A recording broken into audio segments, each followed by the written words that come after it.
සමහරුන්ට ડિප්‍රෙෂන් එන්නේ රැට නිදාගන්න යනකොට.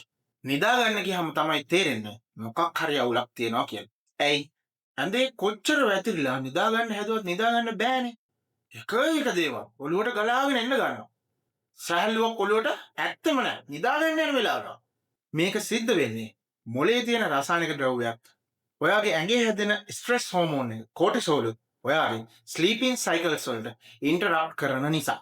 රැට නිදාගන්න යනකොටයි උදේ පාන්දරයි ඇඟේ හැදෙන කෝටිසෝල් ප්‍රමාණය ඕනවට වඩා වැඩි නම් ඔයාගේ මනසට රෙස්ට් කරන්න අමාරුයි.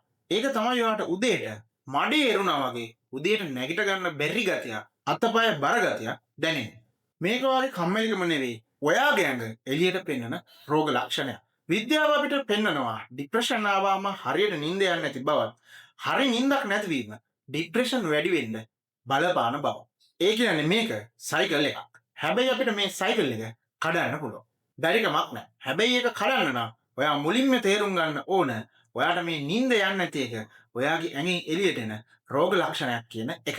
මේ වීඩියෝ එක බලන ඔයා සමහර විට සති ගානකින් හරියට නිදාගෙන නැතුව ඇති. ඔයා නිින්දට යන්න කලින් පැයකටවත් කලින් අඩුම ඔයාගේ ෆෝන් එක, ලැප් එක, ටැබ් එක ඔයාගේ ඇස් දෙකෙන් අයින් කරලා දාන්න.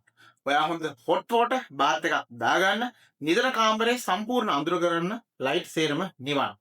ඇස් දෙක වහගන්න, මෙඩිටේෂනල් මියුසික් අහන ගම ඔයා ස්ලීපින් බ්‍රීතින් එක්සර්සයිස් ප්‍රගුණ කරන්න පටන් ගන්න. එන වීඩියෝ එකකින් කියලා දෙන්න මොනවද මේ නිින්ද උත්තේජනය කරන්න ඔයා අහන්න ඕන මෙඩිටේෂනල් මියුසික් සහ ඔයා මොනවද කරන්න ඕන ස්ලීපින් බ්‍රීතින් එක්සර්සයිසස් කියලා. හදිස්සිකාරයෝ ඉන්නවනම් දැම්මම ගිහිල්ලා ඉන්ටර්නෙට් එකේ පොඩ්ඩක් සර්ච් කරලා බලන්න.